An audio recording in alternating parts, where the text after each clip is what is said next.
Episode बहुत ही आसानी से देख सकते हैं। तो भिड़े भाई ने गोकुलम सोसाइटी में 15 दिन का लॉकडाउन लगा दिया था क्योंकि बगल वाली सोसाइटी में लगभग सभी लोग कोरोना पॉजिटिव निकले थे, जिसके कारण टप्पू सेना का जो पिज्जा प्लान था वो कैंसिल हो गया था। लेकिन वो लोग बाद में मेहता साहब के यहाँ जाके करते हैं पार्टी, ये आपको याद आ गया होगा। और वो लोग पार्टी कर ही रहे होते हैं, लेकिन टाइम से पहले ही मेहता साहब घर वापस आ जाते हैं, जिससे लोग हड़बड़ हड़बड़ में बाहर निकल जाते हैं और पिज्जा के बॉक्सेस भी ले आते हैं। लेकिन बाद में इनको रियलाइज होता है कि भैया एक बॉक्स तो छूट गया है अंदर, और फिर ये लोग ये प्लानिंग करते हैं कि छोड़ना किसको पता चलेगा कि मेहता साहब के जो बॉक्स है वो हमारा है, मतलब हमारा नाम थोड़ी लिखा है। वाह क्या प्लान है, वाह। नहीं मतलब भाई आज नहीं तो कल ये तो पता चल ही जाएगा ना कि अंदर बॉक्स कहाँ से है, टप्पू सेना ने बॉक्स रखा है करके। क्योंकि भाई मेहता साहब के घर के अंदर जाने के लिए चाबी लगती है, जो कि मेहता के पास है, अंजलि के पास है और जेठालाल के पास है।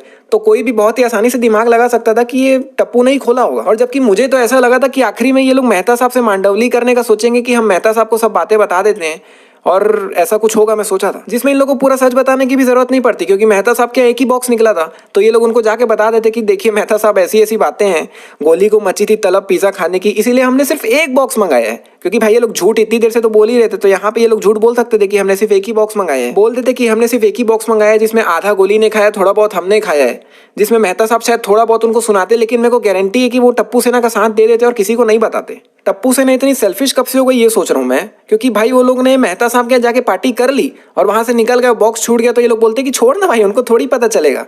लेकिन भाई किसी बंदे के घर से, जो घर बंद है उसके अंदर से पिज्जा का बॉक्स निकलेगा, वो टेंशन में नहीं आ जाएगा। चलो उसको छोड़ो, चल एक बार इसको छोड़ो, ये तो बहुत छोटी सी चीज है। बाद में जब अंजलि भाभी मेहता साहब से लड़ाई करके जा रही होती कि आपने पिज्जा खाया, मैं घर छोड़ के जा रही हूँ, तब भी टप्पू सेना खड़ी होकर तमाशा देख रही होती है और अपने बारे में सोच रही होती है कि हम सबको बता देंगे तो हमें मतलब क्या, सब भिड़े अंकल क्या बोलेंगे, सब क्या बोलेंगे। ये नहीं देख रहे कि सामने बंदे का घर टूट रहा है। और चल स्टार्टिंग में लोग थोड़ा डर भी गए होंगे इसलिए नहीं बता रहे होंगे, लेकिन ये लोग आखिरी तक भी नहीं बताते हैं। मतलब उसके बाद भी बहुत नाटक होता है, बहुत अंजलि चिल्लाती है, मेहता बहुत समझा रहा होता है, सब आके सब कुछ समझा रहे होते हैं, सब कुछ कर रहे होते हैं। बीच में एक अलग ही कहानी चल रही है कि भैया घर के अंदर से बक्सा कहाँ से आया, पिज्जा का बक्सा ना बक्सा मतलब वही। लेकिन टप्पू सेना फिर भी चुपचाप ही खड़ी होती है। और एक टाइम बाद सोनू को ऐसा रियलाइज होता है कि नहीं फ्रेंड्स, हमें ये बता देना चाहिए, मेहता अंकल के साथ ये बहुत गलत हो रहा है, ये हमारी गलती है।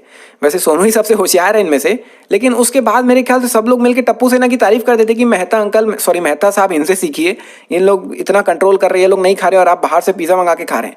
तो फिर टप्पू सेना क्या बोलती है, अब इन्होंने हमारी इतनी तारीफ कर दी है, कुछ तो बोलती है, मेरे को याद नहीं आ रहा है, मतलब ऐसा बोलती है कि ऐसा ऐसा हुआ है, तो इसके कारण हम नहीं बता सकते कि हमने ही पिज्जा खाया है। और उसके बाद भी काफी कुछ हो रहा होता है, लेकिन टप्पू सेना नहीं बताती। मतलब कहने का मतलब यही है कि भाई ये लोग इतना सेल्फिश कब से हो गए। मतलब हम लोग जानते ही हैं कि ये लोग एक साथ कैसे रहते, 3000 एपिसोड से हम लोग देख ही रहे हैं।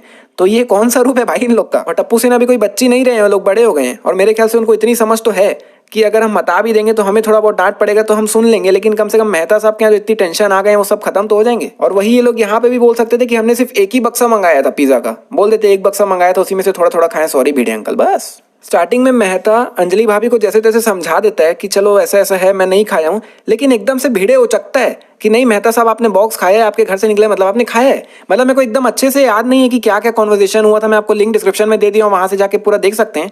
लेकिन जितना मेरे को याद है कि सब ठीक हो रहा होता है, लेकिन भिड़े एकदम से उचक के आग लगा देता है वापस कि मेहता साहब आपने ये खाया है, बहुत गलत किया आपने। नहीं एकदम से मतलब इनका रूप मेरे को समझ नहीं आता। मतलब कभी कभी ये लोग मेहता साहब के लिए इतने वो हो जाते हैं, हम्बल हो जाते हैं कि मेहता साहब को घास फूस खाना पड़ता है तो उनको होटल ले जाके खिला रहे हैं छुपा के अंजलि भाभी से, जिसमें भिड़े भी साथ में होता है ना, भिड़े भी उनकी हेल्प करता है खिलाने में।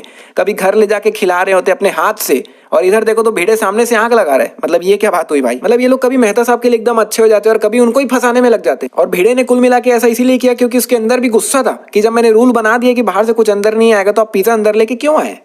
लेकिन भाई ये कोई बात थोड़ी हुई यार, आप उनसे अकेले में बात करके उनको समझा देते, वो भी बता देते। और भाई ये मेहता साहब यार, मतलब जिनको इतना दिमाग वाला समझते हैं, राय लेते हैं इनसे, उनके लिए भिड़ा ऐसा कर रहे हैं। मतलब अगर जेठालाल होते तो समझ भी आता, चल ठीक है उनसे तो वैसे ही उसकी नहीं पटती है, लेकिन मेहता साहब के लिए यार। और सिर्फ स्टार्टिंग में ही नहीं, आखिरी तक भिड़े यही कर रहा होता है, मेहता के अपोजिट ही रहता है और भड़काने का ही काम कर रहा होता है आखिरी तक। यहाँ पे मेहता साहब अंजलि को कितना ज्यादा समझाते हैं और क्या क्या नहीं बोलते हैं, मतलब बहुत समझाते हैं। लेकिन इनका जो रामबाण हथियार है वो इनको वापरना चाहिए था ना। मतलब अगर आप तारक मेहता बहुत समय से देखते आ रहे हो मेरी तरह, तो आपको पता ही होगा कि जब भी ऐसी कुछ बात आती है और इनको समझाना होता है, अपने आपको प्रूफ करना होता है, तो लोग क्या बोलते हैं, दया मैं तुम्हारी कसम खा के कह रहा हूँ कि मैंने ऐसा नहीं किया, माधवी मैं तुम्हारी कसम खा के कह रहा हूँ कि मैंने नहीं किया, बोल दो भाई अंजलि मैं तुम्हारी कसम खा रहा हूँ मैं पिज्जा नहीं खाया, बात वहीं का वहीं खत्म।